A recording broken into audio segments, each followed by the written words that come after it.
Ladies and gentlemen, welcome back to the Igniting Dreams Within podcast. I am your host, Ebenezer Mavulo, and today I am chilling with Makola. Makola, welcome to the show. Oh, thank you, Mr. Mawolo. Today we are changing the show or the pattern of the show.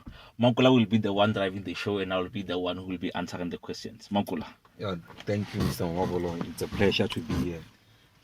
Today, I just want us to focus on the power of desire. Okay. Because in most cases, you would hear people saying that it was the desire of me wanting to do something that led to where I am today. Okay. So now, by definition, a desire is a strong feeling of wanting to have something or wishing for something to happen. Okay. So now, looking at you, Mr. Mamabolo, I want to know what arose your desire to want to develop yourself.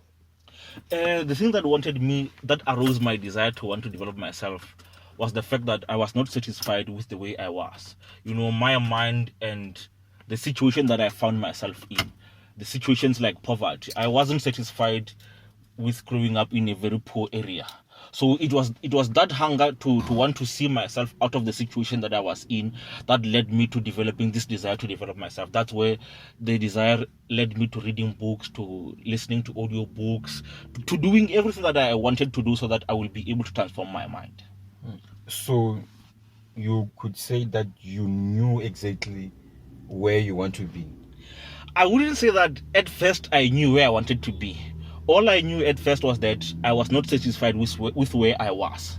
So what I wanted to do was that I wanted to change my life. So then when I was reading books, when I was listening to the tapes that I was listening to, when I was watching the lectures that I was watching, that is when I got introduced to this concept of self-development. Then it was in that journey of discovering what self-development is, that's when I realized that, okay, this is an area that I want to focus on. Then that's what led me to using the path that I used to develop myself. Okay. So then, in that path, or on that path, what arose your desire? I mean, what kind of challenges did you face? One of the challenges that I faced, which I think is what most people are facing all the time when they're trying to develop themselves, is that you might find that you've got a limited amount of resources. Meaning that you might be wanting to develop yourself, but you find that you don't have money to buy books, or you don't have money to buy the audio books, you don't have money to buy those DVDs that they are selling, or those programs that everyone is selling to help you develop yourself. So that was one of the main challenges that I encountered. So yeah, what I did was that I made sure that on every amount of money that I got, 50% of it, I dedicated that money to my personal development. So whenever, let's say, for example, when I was getting money from home when I was at school, when they sent me $2,000, I made sure that $1,000, it's purely for personal development. So from that $1,000, I made sure that I buy books and I buy audio books. Then I will use the other money. So because that was the main challenge being that the fact that I didn't have enough resources, or there was even less places or less people whom I could ask. So then, in that journey, what role did your friends play, or how did people respond to your desire? Like when you tell people that, listen, I want to be this kind of a person, or I want to achieve 1, 2, 3, how did they respond? Most of the people reacted negatively. Even the family, because they were saying that I was wasting money buying books. They expected me that I would be buying food or I'll be buying clothes for myself. But because the money that I had dedicated 50% of it towards my personal development, you'd find that some months I didn't have enough food. So that was what led to me and my family not agreeing or them disagreeing. Then when it comes to my friends and I, we didn't want the same things. They were satisfied with where they were. So what I did was that I cut them off out of my life. If you check today, the friends that I had before, I no longer have those friends. Because where I wanted to go or where I wanted to be, it was not the same place where they wanted to be. So every time when I tried to tell them that, guys, no, let's buy books, let's go to seminars, they didn't want to do that. So they kept on pulling me back, and ultimately I decided that, you know what, you guys, I'm leaving you behind. I'm not going to let my personal development and growth stop because of you. So my friends, I ended up cutting them off, and yeah. Okay, then what would have to happen for your desire to be fulfilled? Or maybe how long do you think it would take for your desires to be fulfilled? For me personally, in my upcoming book, I talk about two kinds of purposes. there is what I call a general purpose, and the other purpose is what I call complementary purpose. Now, complementary purpose is a purpose that is dependent on other people to be fulfilled. In other words, say if I tell you that my purpose or my desire is to achieve or is to be a CEO of a company, that desire of mine is dependent on someone else hiring me as a CEO. But general purpose, or what I call grand purpose, it's a purpose that requires me solely, or it's not dependent on anyone's control, it's purely dependent on me. You'll find that it's and that type of a purpose, it's a purpose that will not be fulfilled in my lifetime. It's something that I might start, but I might not get the chance to fulfill that purpose or that desire. So it will be the upcoming generation that comes that will be fulfilling. For example, Nelson Mandela had a dream that blacks and whites will live together in a country in harmony without any racial prejudice.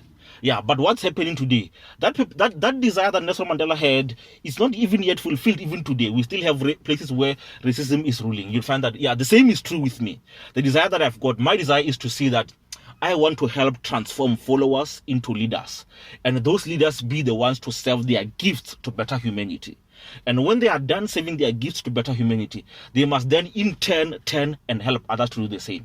So you realize that it's going to take me my entire life for that desire to be fulfilled.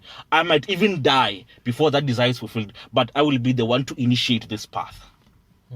So then, if you were advising a young person who say, listen, I have this desire, but I don't know what to do with it, or I don't know where to start, or the environment that I'm in, it doesn't allow me to fulfill my desire, or in that environment I don't know what to do because everything is just against what I want to do. So how would you advise such a person? The first thing I would advise the person is that they must create themselves the environment that they want to see them fulfilling their own desires in.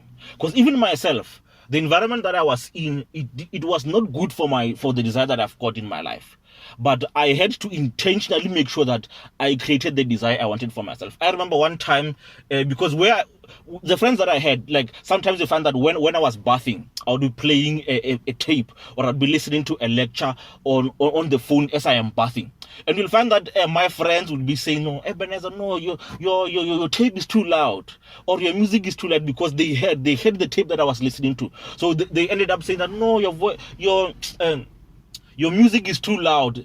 What they were saying was that what I was doing, in other words, was in other words, they were not encouraging me, because they heard the tapes that I was listening to. They knew that it was positive messages, but they were not agreeing, because at times they said, "No, it's too much. Hey, we don't want to listen to your motivational teaching. Hey, we don't want to listen to your lectures." So what I did was that I created the environment myself.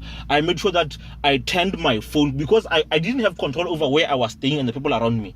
What I had control over was myself and what I did with my time. So what I did was that I made sure that on my phone, I made sure that I had tapes, I had audio books, I had articles, I had ebooks, and even in my room, I had books. So I made sure that I took control of my environment. So even you, whether you are starting out or you don't know where to start, the first thing to do is take control of your environment. You can't be blaming your parents and saying that my parents don't believe in the desire of God. You've got control of your room, you've got control of your phone. So use the resources you've got to create your own environment, and in that way, you'll be able to take control of your environment. Then in that way, you'll also be, as you are taking care or you're taking control of your environment, you will then be knowing that what is it that I do, what is it that I have to do. Like, for example, if you want to be a soccer player and you find that you can't play soccer wherever you are, and you create yourself in that environment, you might find that you are forced to go to a particular sports field, and you go there to play. So even though the environment that you are in at home or your community, you are not allowed to do that, you can go somewhere else and play that sport.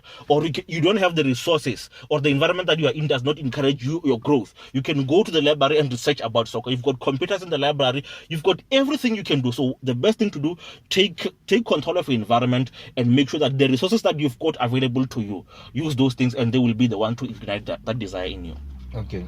Looking at the livelihoods of people in the rural areas, in most cases they would say, we don't have a library, we don't have internet access, we don't have enough money to buy all these resources. Then what would you say to that person, because they just don't have anything that would help them? What I've noticed is that they would be like me. the same thing is what I did. I made excuses. If my community does not have a library, the next community does have a library. Or at school, they've got a library. Or somewhere else near me that I can pay, maybe if it's 10 rand to go to that particular library, or 20 rand for me to go to the library, then I'll pay that amount of money. If I don't have that money to pay for that, for me going, taking the taxi to go to the library, I can still walk. There are radio stations that you can listen to. On most of the radio stations today, you'll find that there will be a show about Forex if you want to be in business. There will be whatever it is that you want to do. I would say that most people are like me when I started. They made excuses. They used the money as the excuse. I didn't have money myself, but the little money that I got, I made sure that I sacrificed from it. If you are saying that you don't have money to buy those books, you might find that you've got money to buy clothes. That money that you are using to buy clothes, you can just stop buying those very expensive clothes and buy cheaper ones. Then you've got the money. Then that money you use to develop yourself. So what I've realized is that most of us, we make excuses. Like the money is an excuse. If you don't have the money, you can even ask others who've got the resources around you. You can even like, for example, one of the resources that all of us have available to us is the Bible. I found that some of the things, I didn't have money to go to the library, but I found that the Bible, there were stories or there were principles in the Bibles that I could read that helped me to develop myself. So what I would say to that person is that they are making too many excuses. No excuse is acceptable for you to say that I'm not achieving my goal or I'm not achieving my dream. Be resourceful wherever you are. You can either go to friends and ask people questions. There are older people around your community. If you don't have money, you can ask them questions. There is a businessman if you want to be in business. There is a teacher if you want to be there. Everywhere there are resources. So what I would say to that person is that they must stop making excuses and use whatever resources they've got at their disposal. Yeah, so Mr. Mamabolo, tell me, how did you make sure that your desire doesn't die? Like, how did you keep it burning? The thing that I did, which I would say that it was the most important thing, was that I never celebrated yesterday too much. Because most of the times, like it's what's happening with people. You'll find that they are celebrating Friday, or every Friday they want to party. The question is, what are you partying or what are you celebrating? The same is true when we are pursuing our desires. I found that what kept me motivated was that I never celebrated too much of yesterday's success. When I achieved the goal that I had set, I make sure that I only celebrate for one day, then afterwards I get on to the next goal. Yeah, so that I would say that has been the most important thing that kept me motivated there. Okay, so then I just want to know, how did you make sure that your desire was not somehow self-ambitious, but it was a desire that would benefit almost everyone? I would say that's not solely on me or purely on me, but it was because of the mentors that I had or the people that I was learning from. They were telling me, or my mentors, they were teaching me that whatever goal you've got, make sure it's not only for you. Let it. Oh, there's one scientist I like, and he says that if you have not, you must find something that you are willing to die for. And after you found that something that you are willing to die for, begin living like you are fulfilling that thing.